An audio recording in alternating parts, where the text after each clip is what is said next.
That's fine. So now I'm present. Okay, now I'm presenting my screen. Please everyone let me know that my screen is visible, and with it my audio is also audible to you. Okay. So now my presentation is on. Both the screen and audio is clear to you. आपको मैं present audio अच्छा सुनाई दे रहा है. Is it everyone? Okay. ठीक है. So that I think we can continue. Okay. So without wasting time, just let's move to the our topic, that is aptitude and reasoning. Okay, so हमारा आज का जो लेक्चर है that is of aptitude and reasoning. So इसमें हमने पिछले class में chapter शुरू किया था permutation and combination, correct. So permutation का बहुत सारा पार्ट, लगभग कंप्लीट पार्ट हमने कंप्लीट कर लिया है, एंड आज के क्लास में हम कॉम्बिनेशन सीखने वाले हैं. Okay, what is combination. So before moving on to the combination, I will just quickly revise what is permutation, and I will test that whether you remember the last lecture or not, and then we will move to the combination. Okay. So permutation क्या होता है? Permutation is nothing but arrangements of given objects. Okay. So in this example, we have given three objects or letters, that is A, B, and C. Okay. So before we continue, I will just get back to the chat box and check whether my voice is clear to you or not. So everyone please confirm that whatever I have told you in last 2 minutes, that you have heard everything. आपको सब कुछ सुनाई दिया है. Everyone please confirm. Okay Sankalp, thank you. Ajay Chaudhary ji, thank you. बाकी लोग बताइए, सब लोगों को सुनाई दे रहा है?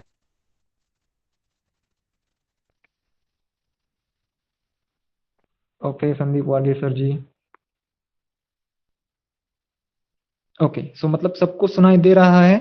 So I don't think there is any issue in our network. Okay. So see, जो नए हैं उनके लिए मैं बताना चाहूंगा कि मैं परम्यूटेशन का कुछ देर के लिए रिवीजन ले रहा हूं, उसके बाद में हम कॉम्बिनेशन पे जाएंगे. क्यों? क्योंकि परम्यूटेशन और कॉम्बिनेशन के क्वेश्चन जो है एग्जाम में इस तरीके के क्वेश्चन आते हैं कि हमें एग्जैक्टली समझ में नहीं आता है कि which formula to use, whether it is the question of permutation और it is the question of combination. So permutation और कॉम्बिनेशन की जो कंसेप्ट है वो हमारे दिमाग में क्लियर होना बहुत जरूरी है. इसलिए मैं थोड़ा सा कंपैरिजन करके आपको बताना चाहूंगा कि परम्यूटेशन और कॉम्बिनेशन में क्या डिफरेंस है. ठीक है. सो जो अभी 11th स्टैंडर्ड के स्टूडेंट है, जैसे कि संकल्प है, तो उनका जो चैप्टर है परम्यूटेशन एंड कॉम्बिनेशन, उनको बहुत ही डिटेल में उनको दिया गया है सिलेबस में. लेकिन बाकी लोगों को मे बी बाकी लोग अननोन है इस चैप्टर से, उन्होंने कभी ये चैप्टर पढ़ा नहीं है. ठीक है. सो इसमें बहुत सारी चीजें जो है हम बेसिक से सीखेंगे. सो nobody will get bored, and I will solve the questions from UPSC paper as well. Okay, and today's questions are quite interesting questions. So what I was talking about, so what exactly the difference between permutation and combination, मतलब कि permutation और combination हमें पहचानना कैसे है, what is the identification. Okay. So permutation देखिए किस तरह से हम करते हैं. Suppose we have given 3 letters और हमें क्या करना है कि उन 3 लेटर को उठा के 3 लेटर का कोई मतलब कोई भी एक वर्ड फॉर्म करना है. ठीक है. सो हम ऐसे कितने वर्ड्स फॉर्म कर सकते हैं. सो मैंने पॉसिबल अरेंजमेंट्स यहाँ पे बताए थे कि अगर मुझे ए, बी और सी ये 3 लेटर दिए गए हैं, सो इन 3 लेटर को अरेंज करके मैं 6 वर्ड्स बना सकता हूँ. बराबर. A C B A C A B and C B A. These are the 6 words that I can form using these 3 letters. Okay. So I can, देखिए हमें सिर्फ यहाँ पे नंबर फाइंड आउट करना है कि मतलब हम कितने अरेंजमेंट्स कर सकते हैं. So 6 is the number. We can find that number 6 with the help of this formula as well. Okay. So what is the value of n and what is the value of r? ये मैंने आपको अच्छी तरह से पिछले class में बताया था, फिर भी एक बार रिवाइज करूँ कि n means total number of given objects, मतलब जितने ऑब्जेक्ट्स हमें दिए गए हैं उनकी जो वैल्यू रहेगी that will be the value of n. And जितने ऑब्जेक्ट्स हमें पिकअप करके अरेंज करने हैं that will be the value of r. Okay. So हमने ये अच्छे से एग्जांपल सॉल्व किया था और इसका आंसर जो है वो 6 आया था, जो कि हमने पिछले क्लास में देखा है. बराबर. सो अभी let's move to the next slide, that is this slide. So these are the factors. Okay, 0 factorial is 1. और इसी तरह से मैंने आपको बताया था कि आप मिनिमम 7 तक के फैक्टोरियल तो याद कर लीजिए। इससे क्या होगा कि आपका समय बचेगा एग्जाम में। Okay, so okay, just give me a second. Wi-Fi is back, so we will move to the PC. Okay, just give me 10 seconds, not more than that.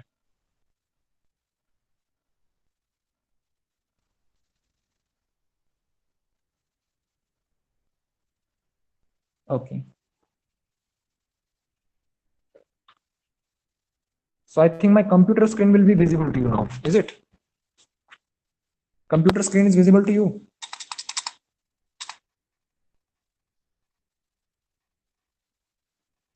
Okay good. So wifi आ चुका है तो हम computer पे move कर रहे हैं। Okay ठीक है, गुड। सो मैंने आपको 7 तक के फैक्टर जो है वो याद करने के लिए बोला था, तो दीज आर द फैक्टर्स। अगर आपने स्क्रीनशॉट नहीं निकाला है पिछले क्लास में तो इस बार निकाल लीजिए। Okay, so now let's move to the today's topic, that is combination. What is combination? So या please let me know whether my computer screen is visible to you or my mobile screen is visible to you. Mobile screen, okay.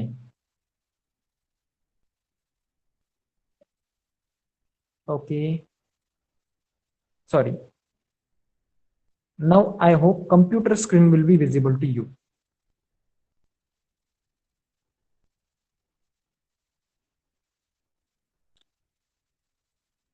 Computer screen is visible to you? Okay. Okay, good. Thank you. Chalo. So let's move to the our today's topic, that is combination. Each of the different groups or selections which can be formed by taking some or all of the number of objects is called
sorry, network का issue होने की वजह से मैं थोड़ा सा बाहर चला गया था। अभी मेरी आवाज आपको सुनाई दे रही है? Okay, so today Wi-Fi is not going to work and we will just continue our class on mobile only. Okay, we will not try for computer screen. Okay, so I'm presenting my mobile screen again. Sorry for the interruptions. Okay, so let's move here. See, अभी हम combination की बात कर रहे थे, बराबर? सो permutation यानी arrangements, combination यानी सिलेक्शंस की मतलब हम सेलेक्ट करते हैं। सो परम्यूटेशन में ए बी सी दिया गया था हमें और उनके अरेंजमेंट करने को बोला गया था, तो हमारा जो आंसर था वो 6 आया था, बराबर। लेकिन यहाँ पे सिर्फ 1 आएगा, क्यों? क्योंकि आप ए बी सी लिखिए, ए सी बी लिखिए या फिर बी ए सी, आप कुछ भी लिखिए, अगर वो 3 लेटर मतलब उनका प्रेजेंस अगर वहां पे है, आपने उनको पिकअप किया है, सो दैट विल बी कंसिडर, मतलब वो इंपॉर्टेंट है, उनका ऑर्डर इंपॉर्टेंट नहीं है। ओके, सो मैंने यहाँ पे एक लाइन लिखी है कि order of the object is not important but presence of the object is. मतलब वो ऑब्जेक्ट जो है वो प्रेजेंट होना चाहिए, वो किस ऑर्डर में है that is not important. Okay, so this is about combination. So अभी अगर हमें दूसरा क्वेश्चन दिया जाए कि taking two letters at a time possible arrangements कितने हो सकते हैं, मतलब दो लेटर हमें एक साथ लेने हैं, अभी एक एक टाइम में कितने लेटर्स लेंगे हम, ए बी, सॉरी दो लेटर्स लेंगे, that is A B, B C and A C. So ये तीन कॉम्बिनेशन पॉसिबल है, या फिर ये तीन सिलेक्शन ही पॉसिबल है। लेकिन अगर आप बोलेंगे कि सर मैं ए बी की जगह पे अगर बी ए लिख दूं तो चलेगा क्या, चलेगा, क्योंकि यहाँ पे ऑर्डर मैटर नहीं करता है, बराबर, order is not important,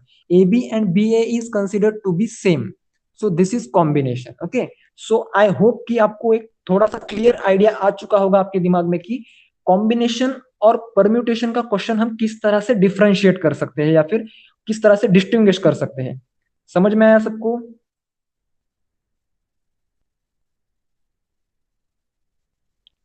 please give response. मैं रिस्पॉन्स इसलिए मांग रहा हूं क्योंकि मैं जानना चाहता हूं कि मैं जो बोल रहा हूं वो सब कुछ आपको सुनाई दे रहा है। ओके,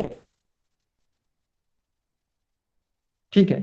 सो ओके, सो हमारा जो टास्क रहता है वो एग्जाम में वो सिर्फ इतना ही रहता है कि we just have to identify whether this question is from permutation or combination and our work is okay. So now let's move to the formula of combination. Formula of combination is denoted by NCR, C for combination, and that formula is n factorial divided by n minus r factorial multiplied by r factorial.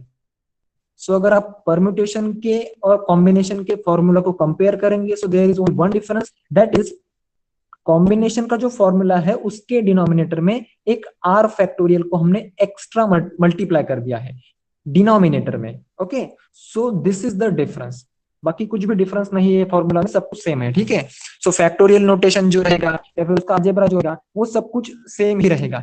Now let's jump to the questions. So first question for you, all of you, is कि आपके पास formula है। First of all ये formula जो है आप लिख लीजिए या फिर स्क्रीनशॉट निकाल लीजिए, इसी फॉर्मूला का यूज करके आपको नेक्स्ट क्वेश्चन सॉल्व करने हैं। Okay, so I'm considering that you either you have written the formula or you have remembered the formula. Okay, so now solve the first question, that is 10c3। अभी यहाँ पे n की value जो है वो 10 है, c की value है, c की वैल्यू तो c ही रहेगी, 3, r की वैल्यू जो है वो 3 है। so try to solve this question and please let me know the answer। अगर आंसर नहीं आ रहा है तो वैसे भी मुझे बता सकते हैं, I will just this question for you। Okay, so I'm just coming back to the okay, Prerna has got the answer 120। what about others? अगर किसी को भी नहीं आ रहा है ये आंसर किस तरह से फाइंड आउट करना है, सो ऑनेस्टली मुझे चैट बॉक्स में बता दीजिए। Okay,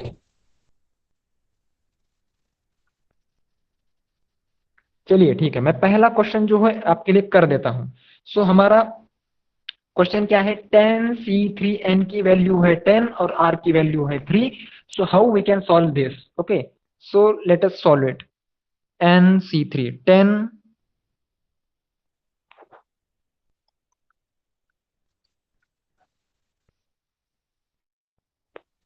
okay, sorry for the interruption, 10c3, इसमें 10 यानी हमारा n है, सो ऊपर रहेगा n factorial, that is 10 factorial, and denominator में रहेगा n minus r factorial, r है 3, n है 10, सो 10 minus 3 is 7 factorial, and r factorial multiply में रहेगा। सो मैंने यहाँ पे फॉर्मूला में पिकअप पुटअप कर दिया है सब कुछ। ओके, नाउ सो 10 फैक्टोरियल को मैं लिख सकता हूं 10 multiplied by 9 multiplied by 8 and multiplied bye 7 factorial, इस तरीके से मैं लिख सकता हूं। ठीक है, और divide by 7 factorial multiplied by 3 factorial. So यहाँ पे 7 फैक्टोरियल, ये 7 फैक्टोरियल और ये 7 फैक्टोरियल कट जाएगा। सो ये 3 फैक्टोरियल जो है, 3 फैक्टोरियल को हम कैसे लिख सकते हैं, 3 मल्टीप्लाइड बाय 2 मल्टीप्लाइड बाय 1 लिखेंगे तो भी चलेगा, नहीं लिखेंगे तो भी चलेगा। ठीक है, सो 3 से 9 कटेगा, दैट इज यहाँ पे बचेगा 3, और 2 से कटेगा 10, सो यहाँ पे बचेगा 5। सो 5 3s are 15 and 15 8s are 120। So 120 will be the answer. अभी मैंने जो कैलकुलेशन किया ये थोड़ा सा कॉम्प्लिकेटेड कैलकुलेशन लग रहा है, लेकिन एक्चुअल में कॉम्प्लिकेटेड कैलकुलेशन है नहीं। ओके, सो मुझे सब लोग बताइए कि आप लोगों को ये कैलकुलेशन समझ में आया या फिर नहीं, यस और नो। ओके, प्रेरणा प्रेरणा ने तो सॉल्व ही किया था तो उसको तो समझ में आ ही गया होगा। What about others?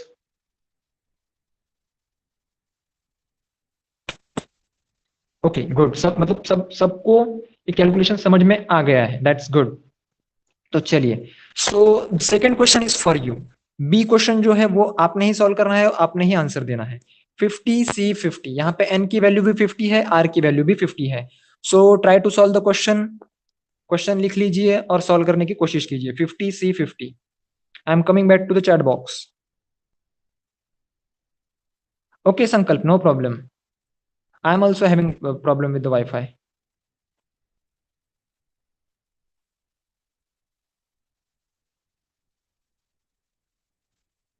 ओके, चलिए बताइए मुझे, what is the answer, what is your answer? Try to calculate it. Fifth. Okay, Rahul ji का आंसर आया है 1। प्रेरणा ने भी आंसर फाइंड आउट किया है 1। बाकी लोग बताइए। अजय जी, ओके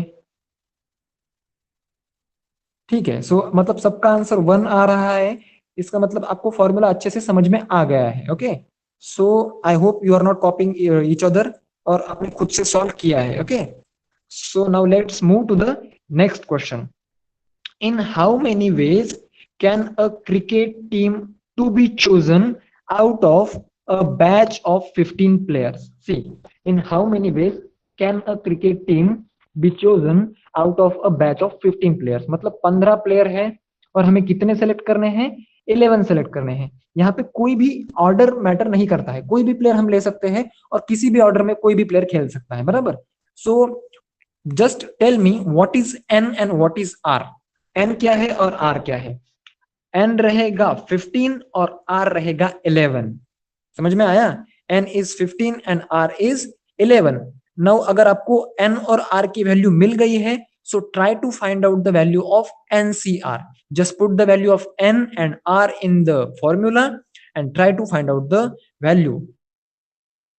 जब तक आप सॉल्व कर रहे हैं, जिन लोगों को समझ में नहीं आ रहा है उनके लिए मैं भी यहाँ पे सॉल्व करता हूँ। ओके, सो देखिए, एन की वैल्यू है 15, सो मैं यहाँ पे लिखूंगा 15।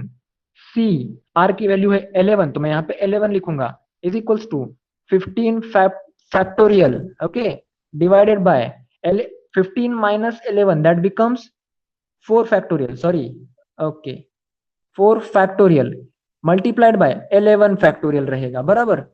सो आई होप आप समझ पा रहे हैं।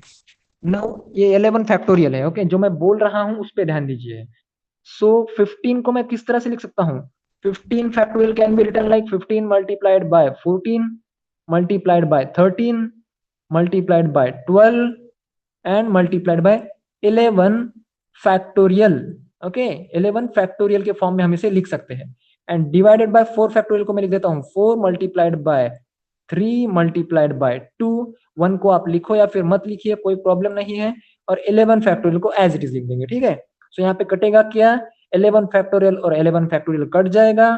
देखिए 4 3 12 होता है, तो ये 12 भी कट जाएगा, और ये 7 2 कट जाएगा, और ये 14 कट जाएगा, तो यहाँ पे बचेगा 7।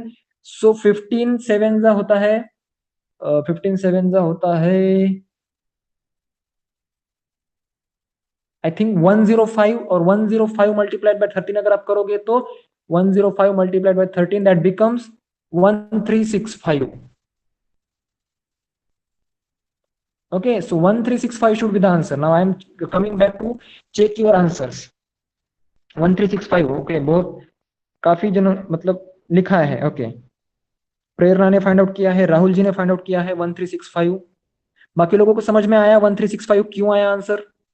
जल्दी जल्दी बताइए।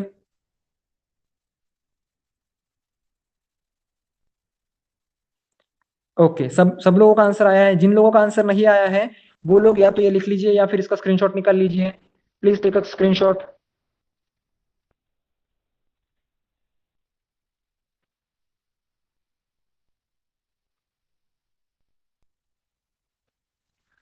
So I'm considering that you have taken the screenshot and I am moving to the, okay, 1365 सबका आया है, very good.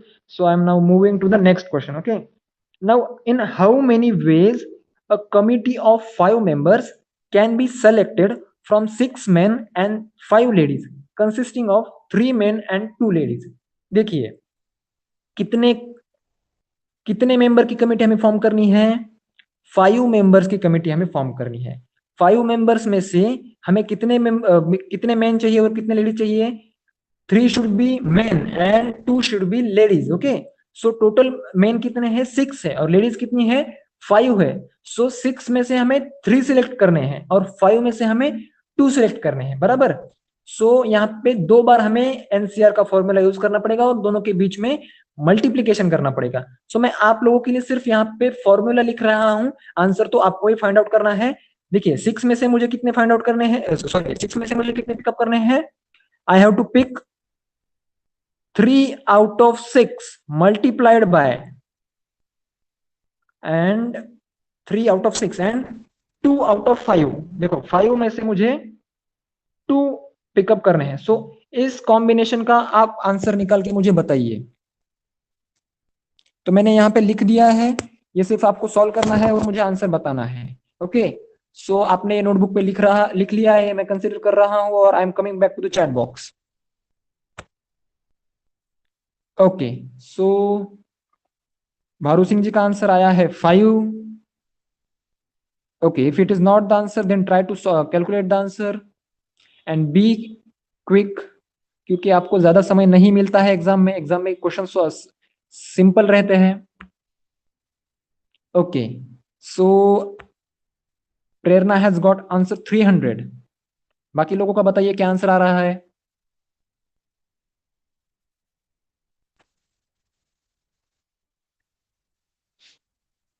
प्रेरणा ट्राई ट्राई वंस अगेन, फिर से एक बार ट्राई करो, आपका आंसर सही है या फिर गलत है वेरीफाई करो।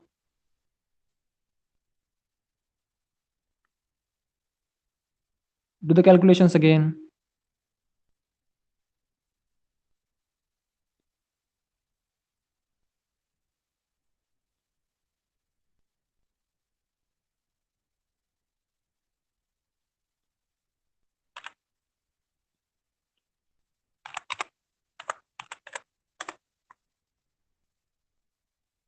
टेन, 20?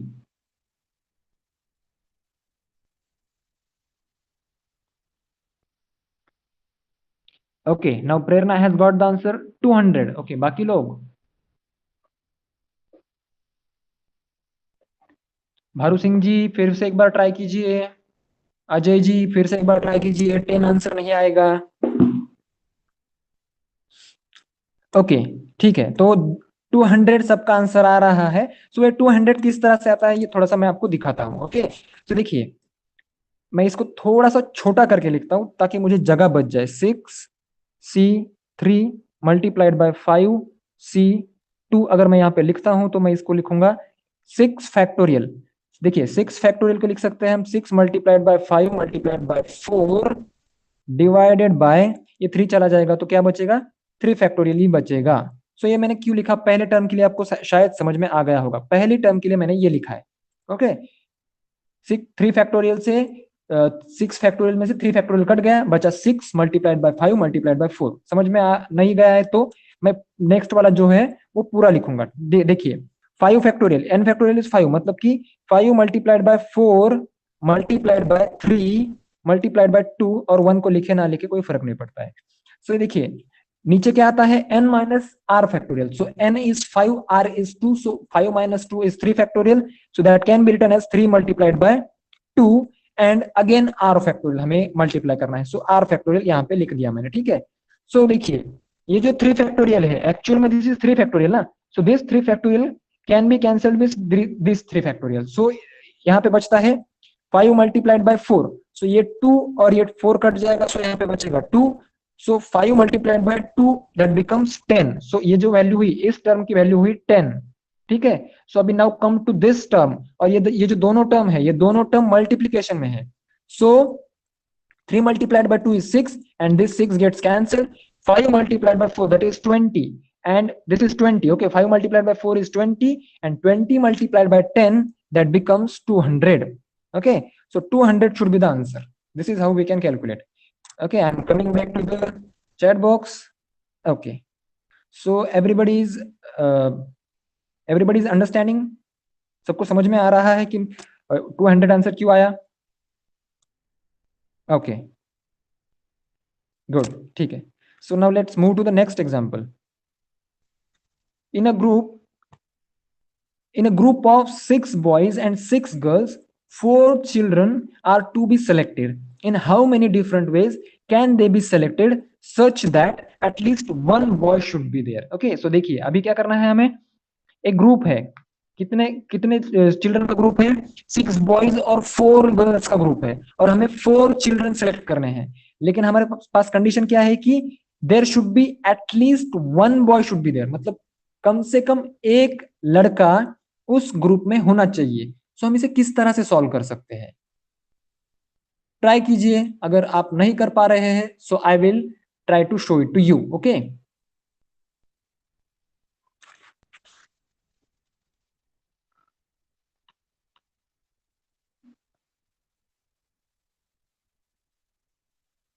ओके, ठीक है.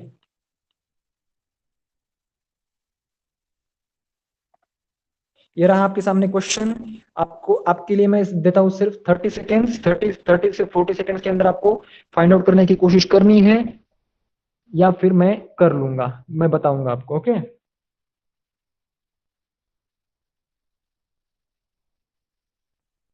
चलिए जल्दी जल्दी ट्राई कीजिए. तब तक मैं ब्लैक बोर्ड पे, व्हाइट बोर्ड पे आपके लिए इसका आंसर लिख रहा हूं. ठीक है, जिनको नहीं समझ में आ रहा है उनके लिए मैं आंसर लिख रहा हूं. आप ट्राई कीजिए. अगर नहीं आता है so I will discuss.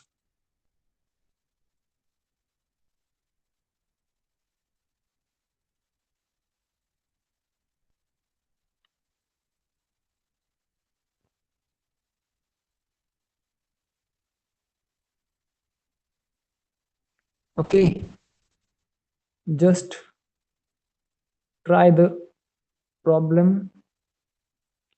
I'll be back to you in few seconds.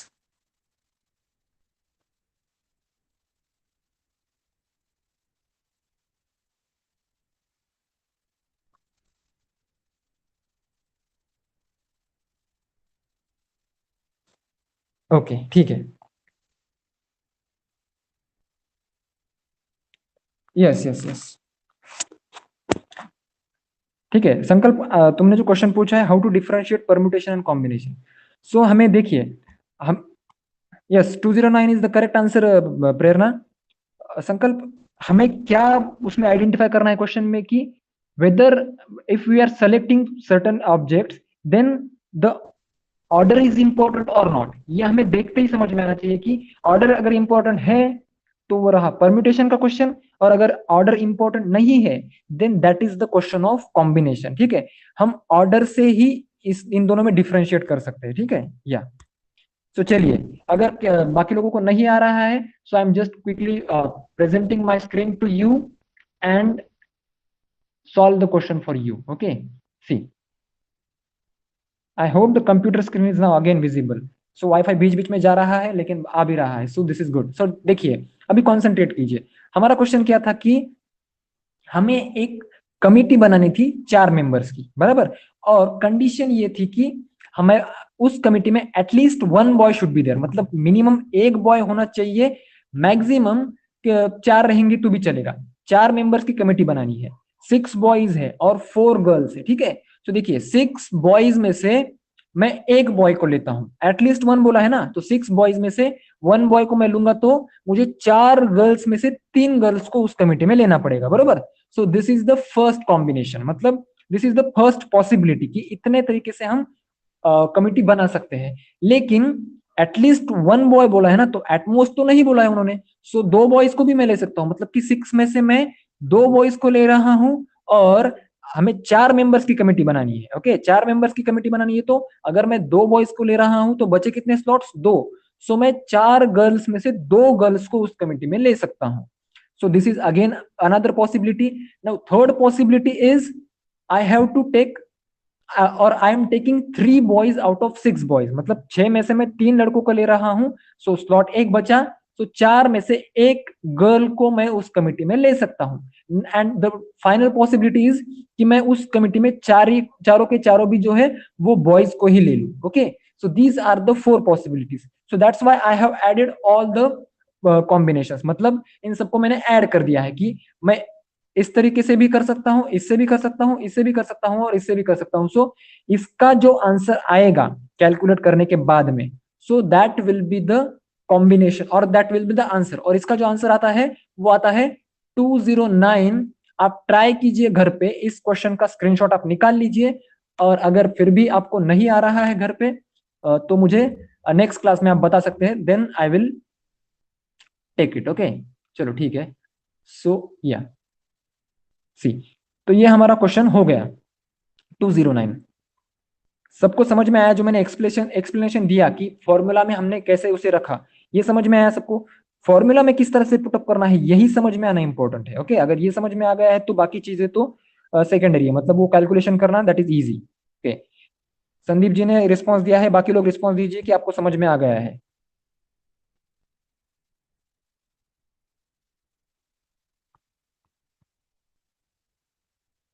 Okay, बाकी लोग भारू सिंह जी, राजवीर जी।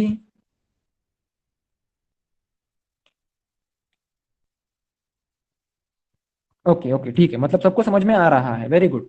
Now let's move to the next question. देखो, out of 7 consonants and 4 vowels, how many words of 3 consonants and 2 vowels can be form? So इसका answer आप find out करने की कोशिश कीजिए, जिनको इसका आंसर आता है वो लोग फाइंड आउट करने की कोशिश कीजिए, तब तक मैं जिनको नहीं आ रहा है उनके लिए ये सॉल्व करने की कोशिश करूंगा। ओके, सो 7 consonants में से हमें 3 consonants लेने हैं और 4 vowels में से हमें 2 vowels लेने हैं। Okay, now just try to solve it or focus on the screen।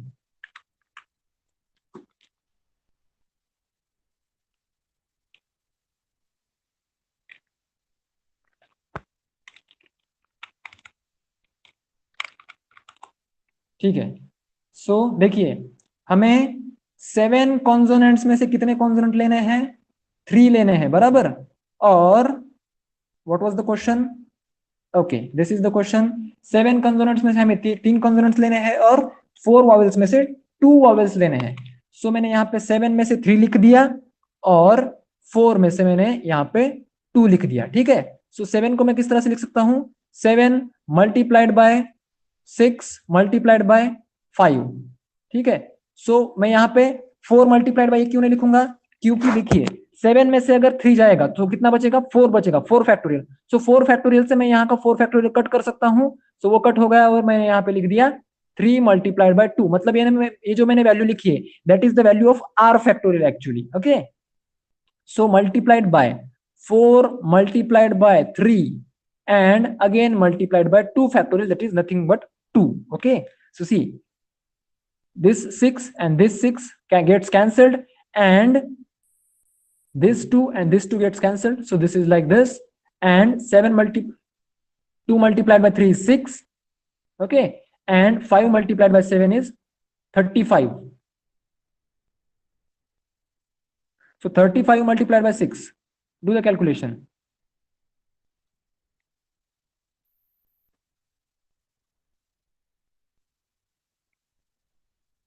35 multiplied by 6 कितना आता है?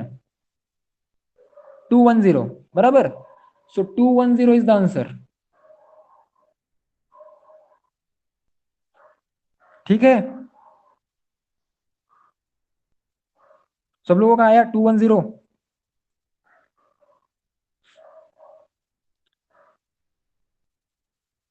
ओके, ठीक है, चलिए, now take the next example. This is the next example. इसमें क्या करना है? थर्ड एग्जांपल देखिए, a committee of 6 is to be form from 6 boys and 4 girls. In how many ways can this be done? In the committee contains 2 girls, at least 2 girls. सो देखिए पहले इसमें क्या करना है, हमें एटलीस्ट मतलब 2 ही गर्ल्स लेनी है। सो इसको आप सॉल्व कर सकते हैं। जो इसके पहले का जो क्वेश्चन था उस क्वेश्चन की सिमिलर क्वेश्चन ये है, इसको आप सॉल्व कर सकते हैं। क्या करना है, हमें 6 मेंबर की कमेटी फॉर्म करनी है, और इसमें कितने मेंबर्स है, 6 बॉयज है और 4 गर्ल्स है। तो पहली कंडीशन हमें क्या बताई है कि हमें 4 गर्ल्स में से 2 गर्ल्स को लेना ही है। So our first combination will be 4C2, first 4C2 multiplied by 6C4। 6C4 क्यों, 6 बॉयज में से हमें 4 मेंबर्स लेने पड़ेंगे, गर्ल्स तो 2 ही लेनी है, मतलब 4 में से हमने 2 गर्ल्स को ले लिया कमिटी में, और 6 बॉयज में से हमने 4 बॉयज को ले लिया कमिटी में। सो दिस इज द फर्स्ट का आंसर लगभग कुछ 90 के आसपास आता है, आप लोग कैलकुलेट करके देख सकते हैं। You just take the screenshot of this question, okay. इस क्वेश्चन का आप स्क्रीनशॉट ले लीजिए, जिससे कि आप सॉल्व कर पाएंगे। ये क्वेश्चन बहुत ही सिमिलर क्वेश्चन है जैसा कि क्वेश्चन हमने कुछ देर पहले पढ़ा। सो इसके लिए मैं इसको ज्यादा समय नहीं दूंगा, okay. So now there is one interesting question, that is example fourth. Now concentrate on example fourth. आप दोनों का एक स्क्रीनशॉट ले लीजिए और तीसरा क्वेश्चन आप सॉल्व करने की कोशिश कीजिए। फोर्थ क्वेश्चन मैं आपको सॉल्व करके दूंगा, okay. Now everybody in a room shakes hands with everybody else. The total number of handshakes is 91. How many people are there in the room? मतलब कि एक रूम में कुछ लोग जमा है, ठीक है, और वो क्या कर रहे हैं कि एक दूसरे से वो हैंडशेक कर रहे हैं। Everybody is doing handshake with each other, क्योंकि वो कोविड का टाइम नहीं रहेगा इसलिए वो हैंडशेक कर पा रहे हैं, बराबर। अभी अब हम हैंडशेक नहीं कर सकते। सो जो किसी एक आदमी ने हैंडशेक गिन लिए तो वो हैंडशेक्स थे 91, मतलब कि टोटल 91 हैंडशेक्स हो गए। मतलब हर एक पर्सन ने दूसरे पर्सन के साथ हैंडशेक कर लिया, and total 91 handshakes are there. So question is कि how many people are there in the room, मतलब रूम में कितने लोग हैं जिससे कि 91 हैंडशेक्स हो रहे हैं, ठीक है। सो सबसे पहले मुझे बताइए कि आपको क्वेश्चन समझ में आया क्या। अगर क्वेश्चन समझ में आया है तो मैं आंसर की तरफ बढ़ूंगा। Okay, I will show you that question also, okay, no problem. ठीक है, क्वेश्चन समझ में आया 8190। क्वेश्चन समझ में नहीं आया, ठीक है। मान लीजिए कुछ X number of people are there in the, चलो ठीक है, अभी आप हैं और आपके 2 दोस्त हैं, okay, and now everybody is shaking hand with each other, ठीक है। सो आपके जो दोस्त रहेंगे 2, आप उन दोनों के साथ हैंडशेक कर लोगे। सो 2 हैंडशेक हुए, बराबर। और वो जो दोनों दोस्त हैं वो भी एक दूसरे के साथ हैंडशेक करेंगे, तो कितने हैंडशेक हुए, टोटल 3 हैंडशेक्स हुए, बराबर। सो 3 पीपल है तो यहाँ पे 3 हैंडशेक हुए। लेकिन अगर 4 पर्सन रहेंगे तो 4 हैंडशेक नहीं होंगे, there will be more handshakes, बराबर। सो इस तरीके से आपको सोचना है कि अगर टोटल 91 हैंडशेक हुए हैं तो उस रूम में कितने लोग प्रेजेंट थे, that we have to find out, okay. So I hope सबको क्वेश्चन पहले समझ में आ गया है। सब लोग एक बार कंफर्मेशन दीजिए, तब तक मैं प्रेरणा के लिए वो सेकंड क्वेश्चन दिखाता हूं। Prerna, take this question and you can take the screenshot of this quickly, okay. ठीक है, चलो। So I am just moving back. So question समझ में आ गया है, ठीक है। सो हमें यहाँ पे बेसिक्स कुछ समझने पड़ेंगे कि handshake, C should be the answer for that. For which are you talking about? For this one?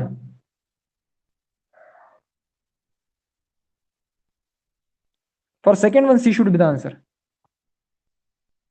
Okay fine, ठीक है। तो सब लोग एक काम कीजिए कि प्रेरणा का कहना है कि C should be the answer, so consider the answer C also, मतलब ट्राई कीजिए घर पे जाके कि सी आंसर आना है क्या, ओके। So you try. अभी हम इस क्वेश्चन पे फोकस करेंगे, क्वेश्चन फोर्थ। हमें बाकी के भी क्वेश्चन सॉल्व करने हैं, so we will not move to that question, ठीक है।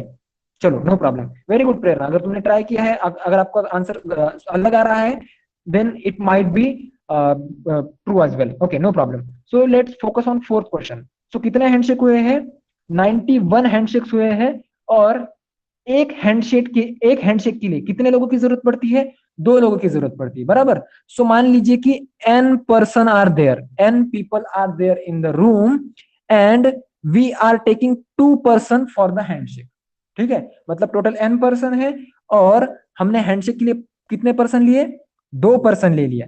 सो that will be equal to 91, मतलब टोटल 91 हैंडशेक हो गए। सो मैंने इस तरह से NC2 के फॉर्मूला में इसको लिख दिया, सॉरी NCR के फॉर्मूला में मैंने इसको लिख दिया। ये सबको समझ में आया? मैंने NC2 इज इक्वल टू 91 क्यों लिखा?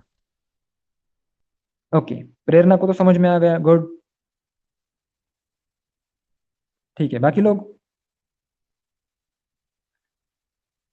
ओके ठीक है, राजवीर, राजवीर जी ओके। बाकी लोग जरा थोड़ा सा जल्दी जल्दी रिस्पॉन्स कीजिए, क्योंकि हमें अभी कोर क्वेश्चंस भी देखने हैं। ओके ठीक है, सो देखिए NC2 इज इक्वल टू 91 है, सो n फैक्टोरियल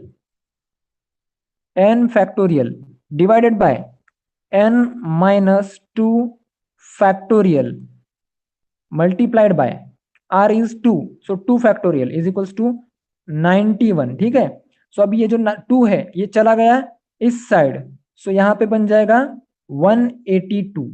ओके, 92 का 91 का कितना बन जाएगा? 182।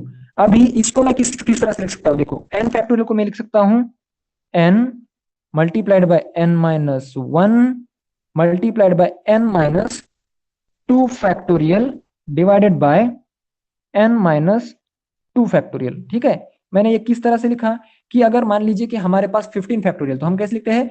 15 multiplied by 14 multiplied by 13 factorial, इस तरह से लिखते हैं, बराबर। सो मान लीजिए कि n इज 15, सो 14 क्या रहेगा? 14 रहेगा n-1, that is 15 - 1 is 14। Similarly n-2 that is 13। सो मैंने सिर्फ n के फॉर्म में इसको लिख दिया।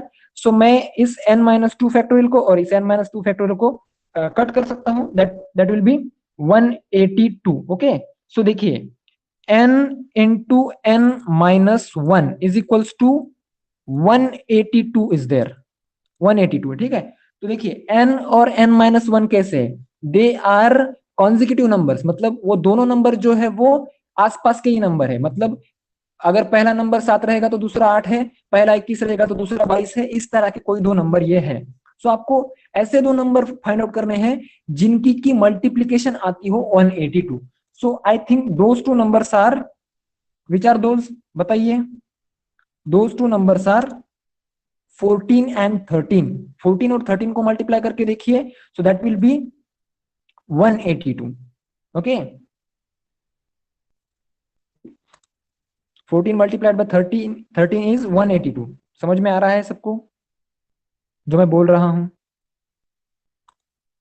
ओके, प्रेरणा को समझ में आ रहा है, बाकी लोग?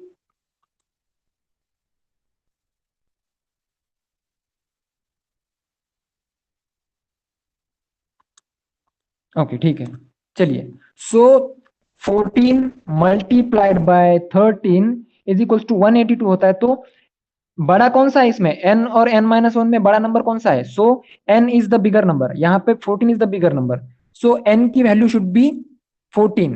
ठीक है, सो n की वैल्यू क्या है? n की value is nothing but the number of people in that room, number of people present in that room. So 14 people are present in that room। okay, 14 people are present in that room। ठीक है, समझ में आया किस तरह से हमने find out किया? ओके ठीक है, so let's move to the next question. The next question is, देखिए, a selection is to be made for a post of principal and to post of vice principal. मतलब एक principal हमें select करना है और दो वाइस प्रिंसिपल हमें select करने हैं अमंग द 6 कैंडिडेट्स। मतलब 6 कैंडिडेट्स आए इंटरव्यू के लिए और उनमें से हमें 6 कैंडिडेट्स में से एक प्रिंसिपल और दो वाइस प्रिंसिपल हमें सेलेक्ट करने हैं। ओके, नो, लेकिन उसमें एक कंडीशन है कि वो जो 6 कैंडिडेट्स इंटरव्यू के लिए आए हैं, one only 2 are eligible for the post of principal while they all are eligible for the post of vice principal। मतलब वो 6 कैंडिडेट्स में से सिर्फ 2 कैंडिडेट्स ऐसे हैं जो कि प्रिंसिपल की पोस्ट के लिए क्या कह सकते हैं हम इसे, इलिजिबल है। ओके, प्रिंसिपल की पोस्ट के लिए इलिजिबल है। और जो 6 कैंडिडेट्स है वो 6 के 6 वाइस प्रिंसिपल की पोजीशन के लिए वो एलिजिबल है। So number of possible combinations of selective, मतलब हम कितने तरीके से इनको सिलेक्ट कर सकते हैं। सो इस तरह का हमें कॉम्बिनेशन फाइंड आउट करना है। ठीक है, सो अगर क्वेश्चन समझ में आ गया है सो यस टाइप कीजिए, सो हम आंसर पे जाएंगे। ठीक है, चलिए, क्वेश्चन समझ में आ गया। 6 कैंडिडेट्स है, 6 में से हमें एक प्रिंसिपल इलेक्ट करना है, 2 वाइस प्रिंसिपल लेने हैं, लेकिन उन 6 में से सिर्फ 2 ही ऐसे कैंडिडेट्स है जो कि प्रिंसिपल की पोस्ट के लिए एलिजिबल है। ठीक है, चलिए तो मैं अभी जा रहा हूं व्हाइट बोर्ड पे, ये मैंने व्हाइट बोर्ड कर दिया क्लियर। सो दो candidates are eligible for the post of principal. So दो में से तो हमें एक ही लेना है, बराबर। सो मल्टीप्लाइड बाय, अभी बचे कितने candidates, how many candidates are remaining, 5 candidates are remaining. How, क्योंकि हमने दो में से सिर्फ एक को लिया है, 5 कैंडिडेट तो बचे ना। सो 5 में से हमें कितने लेने हैं, वाइस प्रिंसिपल्स कितने लेने हैं, 2 लेने हैं। ठीक है, सो इसको अगर आप सॉल्व करोगे, सो 2 1 2C2 2C1 इज 2। ओके, ये पहला जो है इसका आंसर 2 ही आएगा। और अगर आप सॉल्व करोगे 5 मल्टीप्लाइड बाय 4 डिवाइडेड बाय 2, ठीक है, 5C2 को हम इस तरह से लिख सकते हैं। सो ये 2 जाएगा, ये 4 जाएगा, यहाँ पे बचेगा 2।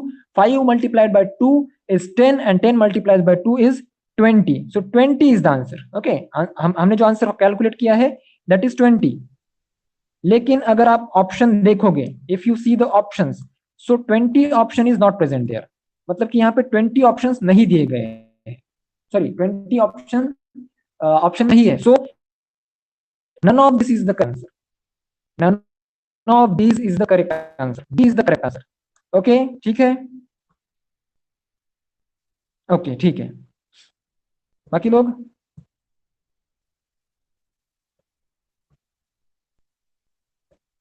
बाकी लोगों को समझ में आ रहा है, नहीं समझ में आ रहा है, बताइए कुछ।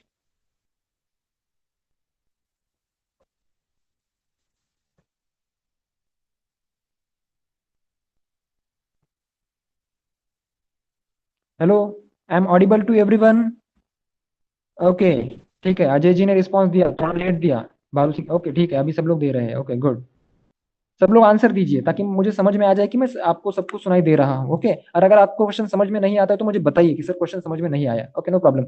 Let's move to the next question. Okay, now this is very interesting question. This question has been asked in UPSC 2015. Okay, so a student has to opt for 2 subjects out of 5 subjects for a course, namely Commerce, Economics, Statistics, Mathematics 1 and Mathematics 2. Mathematics 2 can be offered only if Mathematics 1 is opted. Okay, the number of different combinations of 2 subjects which can be opted is, मतलब कि एक student को एक course के लिए 2 subject opt करने हैं या फिर चूज करने हैं for a course out of 5 subjects. मतलब 5 सब्जेक्ट है, 5 में से उससे कितने को सिलेक्ट करने हैं, he has to select 2 only.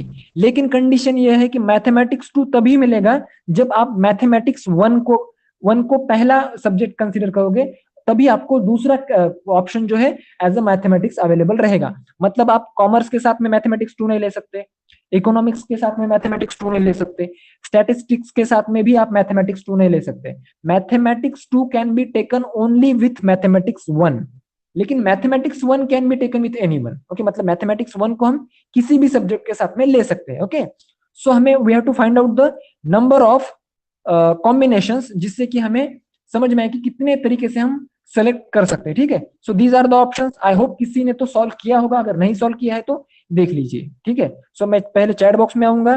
ठीक है, किसी ने भी आंसर नहीं दिया है, नो प्रॉब्लम।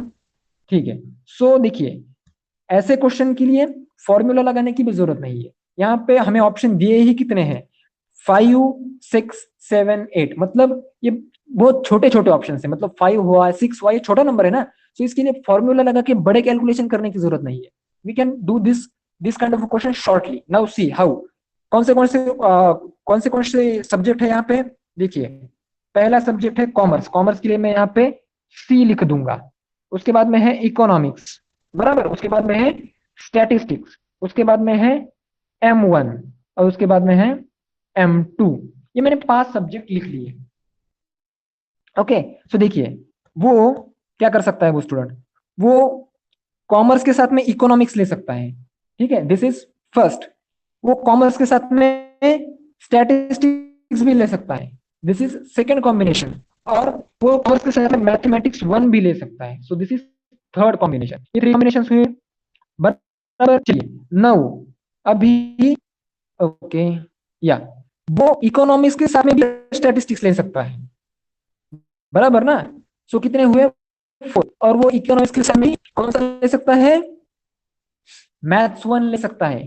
कितने कॉम्बिनेशन से, 5 हुए। अभी बचा क्या, देखिए, वो स्टैटिस्टिक्स के साथ में भी M1 ले सकता है, सो वो है 6 कॉम्बिनेशन, लेकिन M2 लेने के लिए उसको M1 लेना पड़ेगा, so this will be the 7th combination, मतलब M1 और M2 को वो एक ही कॉम्बिनेशन में कंसीडर करेगा। सो इस तरीके से कितने number, total number of ways आए 7 total number of ways are there, कि वो कोई भी कोर्स के लिए सब्जेक्ट चूज कर सकता है। ठीक है, 7 आंसर किस तरह से आया सबको समझ में आ गया होगा, ऐसी मैं अपेक्षा कर रहा हूं।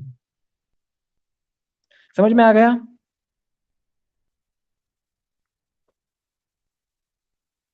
Okay, so it is not necessary कि हर एक क्वेश्चन में हमें फॉर्मूला लगाना है, कुछ क्वेश्चंस बिना फॉर्मूला के इजीली छूट सकते हैं। ठीक है, चलिए, so our next question and the last question is, and that is very interesting question, वो क्वेश्चन पूछा गया था यूपीएससी 2050 में। Now, in a society it is customary for friends of the same sex to hug and for friends of opposite sex to shake hands when they meet. A group of friends met in a party and there were 24 handshakes.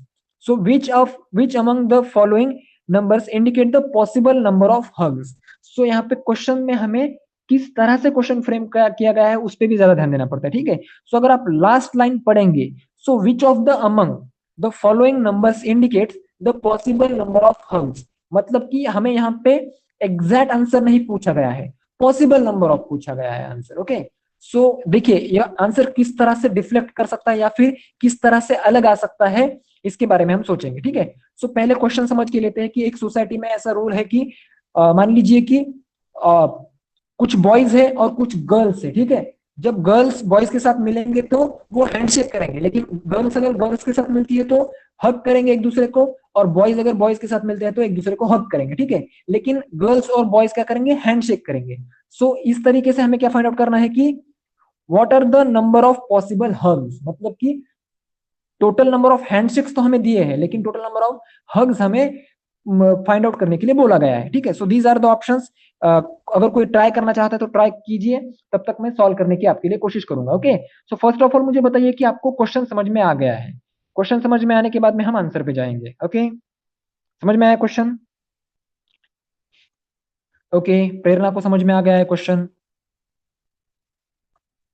Okay, सबको समझ में आया है question, very good, चलो ठीक है। So अभी हम किस तरह से इसे फाइंड आउट कर सकते हैं? ठीक है, देखिए, late us suppose x is the number of women or girls, okay, and y is the number of boys, or let us say, okay, यहाँ पे मैं women लिखने की जगह पे girls लिखूंगा, और y is equals to let us say number of boys, okay. So जब boys girls के साथ मिलती है तो they are going to handshake with each other, okay. So that means x multiplied by y will be 24, ठीक है। So x multiplied by y will be 24, यहां तक समझ में आ गया? मतलब हमें दिया गया है ना कि हैंडशेक्स कितने हुए हैं, 24। ठीक है, प्रेरणा ने आंसर फाइंड आउट किया है C. Okay, 21 is the answer. Okay, very good, ठीक है, सी आंसर है, लेकिन किस तरह से आया ये फाइंड आउट करेंगे हम। चलो, so X Y is equal to 24 आ गया है। ठीक है, सो एक्स और Y, let us suppose these are two adjacent terms, और ऐसे कोई भी हमें दो नंबर फाइंड आउट करने हैं जिसकी की मल्टीप्लीकेशन 24 आ जाए। सो हम 6 4 जा 24 ले सकते हैं, 8 3 जा 24 ले सकते हैं, या फिर 12 2 जा 24 ले सकते हैं। ठीक है, सो हम 24 1 जा 24 नहीं ले सकते, क्यों? क्योंकि 24 1 जा 24 यानी कि गर्ल या फिर बॉय कोई तो भी एक रहेगा। सो एक आदमी एक खुद को हग नहीं कर सकता, बराबर। So there has to be at least two of them, either girls और बॉयज। सो मैं यहाँ पे x is equal to let us suppose ले रहा हूँ 6, और y इज इक्वल टू ले रहा हूँ 4। ठीक है, तो मेरा x 4 हुआ और y कितना हुआ, sorry, x is 6 and y is 4। सो हग करने के लिए भी दो लोगों की जरूरत पड़ती है, बराबर। सो मान लीजिए कि मैं 6 बॉयज में से कुछ 2 बॉयज को उठाता हूं और उनको हग करने के लिए बोलता हूं। सो this is the number of hugs in boys, मतलब बॉयज सेक्शन में इतने, सॉरी गर्ल्स सेक्शन में इतने हग्स होंगे। और जब हम बॉयज की बात करेंगे, सो 4 आउट ऑफ 2, मतलब 4 में से हम 2 बॉयज को हग करने के लिए बोलेंगे। So this will be total number of hugs. देखिए ये जो मैंने यहाँ पे लिखा है ना, अगर आप इसको फाइंड आउट करेंगे, so that will be number of hugs. So इसका आंसर आता है 21, जैसे कि प्रेरणा ने फाइंड आउट किया है 21 आंसर आता है।